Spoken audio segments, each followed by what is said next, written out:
Alex, you're chasing the story of the New Jersey Assembly election that took place last Tuesday.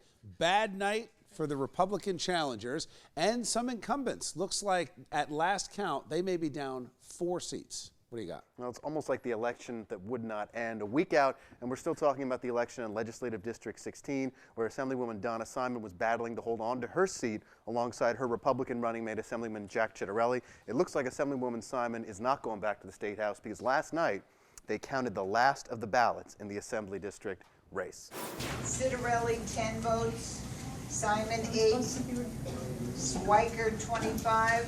Final count, Andrew Zwicker, the Democratic challenger, up by 77 votes. The race was so tight that we had to wait until all the provisional ballots were counted, and that took 4 days, but there still can be a recount.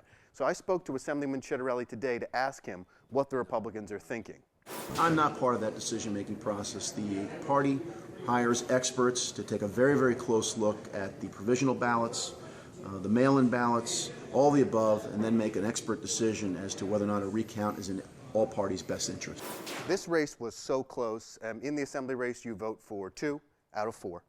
And the top vote getter, Assemblyman Ciattarelli, was separated by the bottom vote getter by only about 500 votes. So the decision to have a recount affects Ciattarelli too. Right. If the count goes a different way, he could find himself out of the seat, and I asked him about that. In the days of the electronic polling booths, I would say no, but anything is possible. So all those things factor in, I guess. You vote electronically. The votes are tallied that day.